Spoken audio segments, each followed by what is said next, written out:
कैलाश मानसरोवर यात्रा अब चीन और नेपाल जाए बिना ही पूरी की जा सकेगी। आपको यह सुनकर भले ही आश्चर्य हो, लेकिन यह सच होने जा रहा है। केंद्रीय मंत्री नितिन गडकरी ने अब एक बड़ा दावा किया है। उन्होंने संसद में कहा है कि साल 2023 के बाद कैलाश मानसरोवर की यात्रा बिना चीन और नेपाल जाए ही पूरी की जा सकेगी। अभी कैलाश मानसरोवर यात्रा का रूट चीन और नेपाल की तरफ से है। नितिन गडकरी ने यह दावा किया है कि अगले साल उत्तराखंड के पिथौरागढ़ से एक नए रूट को चालू कर दिया जाएगा। नितिन गडकरी ने यह भी कहा कि रूट तैयार होने के बाद वो पीएम नरेंद्र मोदी को भी कैलाश मानसरोवर की यात्रा पर ले जाएंगे। जानकारी देते हुए नितिन गडकरी ने कहा कि कैलाश मानसरोवर रूट पर 85% काम पूरा हो चुका है। चीन और नेपाल के रास्ते मानसरोवर ना जाना पड़े, इसीलिए उत्तराखंड के पिथौरागढ़ से रूट तैयार किया जा रहा है।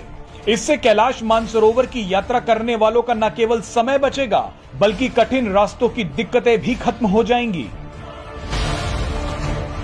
नितिन गडकरी ने जब संसद में इस रूट को लेकर अपडेट दिया तो पूरे देश में हलचल मच गई थी। नितिन गडकरी ने यह भी कहा कि सड़क बनाने के लिए विशेष हेलीकॉप्टर और लड़ाकू विमानों के जरिए -5 डिग्री सेल्सियस तापमान वाले इलाकों में मशीनें पहुंचाई गईं। गडकरी ने कहा कि बॉर्डर रोड ऑर्गेनाइजेशन इन दुर्गम इलाकों में जबरदस्त तरीके से काम कर रहा है। आपको बता दें कि सरकार की ओर से उत्तराखंड से जुड़ती चीनी सीमा पर करीब 80 किलोमीटर लंबाई की सड़क बनाई जा रही है। इस सड़क को रणनीतिक रूप से भी बेहद महत्वपूर्ण माना जा रहा है। आइए अब आपको नितिन गडकरी का वो बयान सुनवाते हैं जिसे सुनकर देश हैरान भी है और खुश भी। कि मानस सरोवर को पिथौरागढ़ से, उत्तराखंड के पिथौरागढ़ से जाना, और वो काम चल रहा है। विशेष फाइटर जेट हेलीकॉप्टर को यूज करके वहां मशीन पहुंचाइए। -5 degree, -3 degree. अब बीआरओ का काम केवल बाकी है। 85% रोड पूरा हुआ है। अब मैं बोल रहा हूं उनको कि जल्दी जाना है, मुझे भी जाना है, क्योंकि मैं नेपाल से और चाइना से नहीं जाना चाहता था।